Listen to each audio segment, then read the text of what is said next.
बहुत ही सुनसान गांव हुआ करता था। चारों तरफ हरियाली थी, लेकिन उस गांव में सिर्फ एक ही घर था, जिस घर में गजोधर, अहिल्याबाई और उसकी एक बेटी ममता रहती थी। उसकी माँ किचन में खाना बना रही थी कि तभी अचानक एक चम्मच उसके हाथ से छूटा और जमीन पर गिर गया। मेरी तो जान ही निकल गई थी, ऐसा लगा जैसे कोई बम गिरा हो। ममता अपने कमरे से निकलकर डरते हुए बाहर गई तो किचन में उसकी माँ खाना बना रही थी। क्या हुआ माँ, आपको कुछ हुआ तो नहीं? तू बार बार डर क्यों जाती है? एक छोटा सा चम्मच ही तो गिरा है, उसी की आवाज आई होगी। माँ, अपना घर इतने ज्यादा सन्नाटे में है कि अगर हल्की सुई तक गिरती है तो उसकी आवाज भी सुनाई देती है। मैं हर बार डर जाती हूँ। तभी अचानक माचिस जलने की आवाज आई। हे राम, ये क्या हुआ? लगता है आग लग गई। वो दोनों डरते हुए बाहर गए तो देखा कि हॉल में उनके पिताजी बैठे थे और उन्होंने सिगरेट जलाई थी। क्या हुआ? पापा, माचिस थोड़ा धीरे जलाया करो। इतनी तेज आवाज आई कि हमें लगा कहीं आग लग गई। तुम दोनों माँ बेटी बहुत डरपोक हो। कहीं कदमों की आवाज सुनकर डर जाती हो तो कहीं सांस लेने की आवाज सुनकर। पापा, इतनी सन्नाटे जगह में घर बनाने की क्या जरूरत थी आपको? अपनी बेटी को अच्छे से तैयार कर दो, क्योंकि कल इसे लड़के वाले देखने आ रहे हैं। ममता अपने पिता के मुंह से ये सुनकर थोड़ा हैरान हो गई। पिताजी, आपकी जो भी पसंद होगी मैं वहां शादी कर लूंगी। बस एक बात का ख्याल रखना, उनका परिवार बहुत बड़ा होना चाहिए, क्योंकि इस घर में हम 3 ही लोग रहते हैं।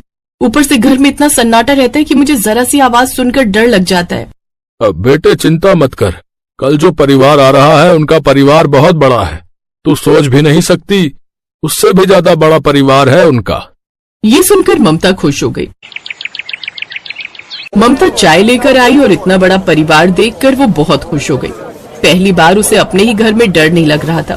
लड़के शेखर की शादी ममता के साथ तय हो गई, लेकिन उनके जाते ही सन्नाटा एक बार फिर से छा गया। माँ, पिताजी, इन सब के जाते ही सन्नाटा कितना ज्यादा हो गया ना।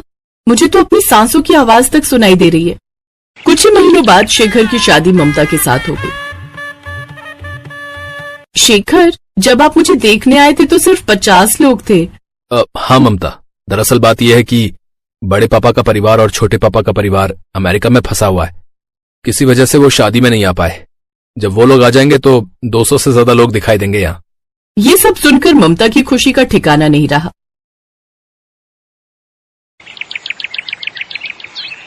अरे बहू, तुझे छोले भटूरे बनाने आते हैं क्या?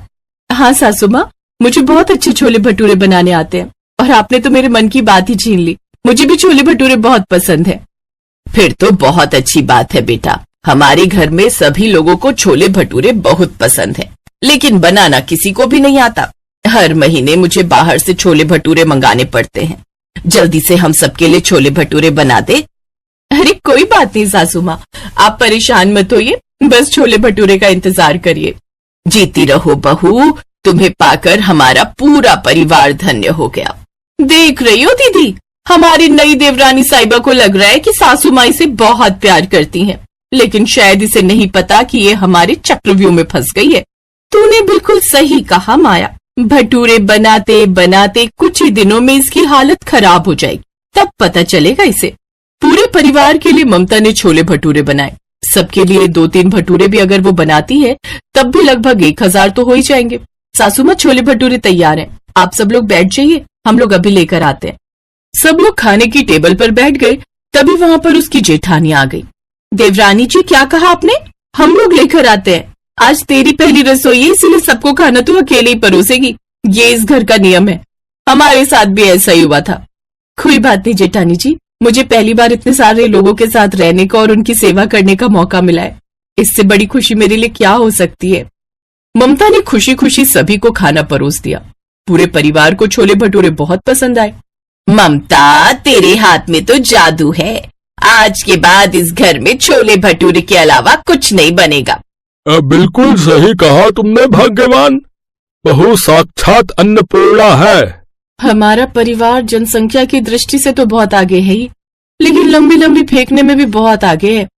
सासू माँ, ससुर जी, मैं बचपन से बहुत छोटे परिवार में रह रही हूँ। यहाँ तक कि हमारे गांव में सिर्फ अकेला ही गांव है। आप लोगों ने देखा ही है। इतने बड़े परिवार की सेवा करके मुझे बहुत अच्छा लग रहा है। पूरे परिवार ने उसकी तारीफों के पुल बांधने शुरू कर दिए, क्योंकि अब उनके परिवार को भटूरे बनाने वाली बहू के रूप में एक नौकरानी मिल चुकी थी। उनका परिवार सुबह शाम ममता से सिर्फ छोले भटूरे ही बनवाते थे, बाकी कोई काम नहीं करने देते थे। अरे ममता बेटा, आज हमारे घर में कुछ रिश्तेदार आ रहे हैं। मैं उन सभी को तेरे हाथ के छोले भटूरे खिलाना चाहती हूँ। कल तो रसोई घर में चली गई, सभी के लिए छोले भटूरे बनाने लगी। मुझे ही बड़े परिवार में जाना था, लेकिन इतने बड़े परिवार में भेज दिया तूने भगवान। शाहरुख खान ने सही कहा था कि किसी चीज को दिल से चाहो तो पूरी कायनात उसे तुम्हें मिलाने में लग जाती है। अब जब पूरी कायनात मेरे लिए काम कर रही थी तो इतना बड़ा परिवार तो मिलना ही था। कम से कम 2000 भटूरे बनाते बनाते उसकी सांस फूल गई और वो वहीं बेहोश होकर गिर गई। आपकी पत्नी किसी बहुत बड़े होटल में काम करती है क्या? अरे नहीं नहीं डॉक्टर साहब, मेरी बीवी किसी होटल में काम करेगी? आप तो मुझे जानते हैं ना। दरअसल इसकी पूरी बॉडी के अंदर तेल और मसाले के तत्व चिपक चुके हैं। ऐसा उन्हीं के साथ होता है जो 5 घंटे से भी ज्यादा रसोई घर में बिताते हैं। सही टाइम पर ले आए आप, वरना इनकी तो दिल की धड़कनें तक रुक चुकी थी। डॉक्टर साहब ने उसे कम से कम 15 दिनों के लिए एडमिट कर दिया। छोले भटूरे के लालच में हम लोगों ने बहू के बारे में तो कुछ सोचा ही नहीं। बेचारी मरते मरते बची है। तुम सब उसकी मदद नहीं करती थी क्या रसोई घर में? माँ जी, हम ज्यादा से ज्यादा क्या ही कर सकते हैं, सिर्फ मसाले बनाकर दे सकते हैं, बाकी सारा काम तो उसे ही करना पड़ता था ना। आपने इतनी ज्यादा तारीफ कर दी कि वो बेचारी ना भी नहीं कह पाई। 15 दिन बाद शेखर उसे घर ले आया। आप सब लोग कान खोलकर सुन लीजिए। मैं कई दिनों से ममता की हालत देख रहा था, पर कुछ कह नहीं पा रहा था, वरना आप लोग मुझे बेबी का गुलाम कहने लगते। लेकिन इसकी हालत बहुत खराब हो चुकी थी। डॉक्टर साहब ने लगभग 6 महीने तक तेल और मसालेदार खाना खाने के लिए भी मना किया है, और किचन में जाने के लिए तो पूरी तरह से मना किया है।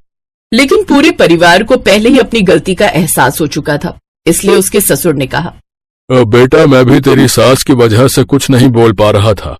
ममता बेटा, हम वैसे भी तुझे अब इतनी मेहनत नहीं करने देंगे। अब तू घर का कोई काम नहीं करेगी, कम से कम 2 साल, और उसके बाद भी कभी कभी छोले भटूरे बना दिया करना बस। इतना बड़ा परिवार मुझे मिला, अगर आप लोगों की सेवा करते करते मेरी जान भी चली जाती तो भी मुझे किसी बात का दुख नहीं होता। ये तो फेंकने में सासू माँ से भी बड़ी निकली, परिवार का असर तो पड़ेगा ही। तो इस तरह से उस दिन के बाद से उनके पूरे परिवार ने ममता को ज्यादा काम नहीं करने दिया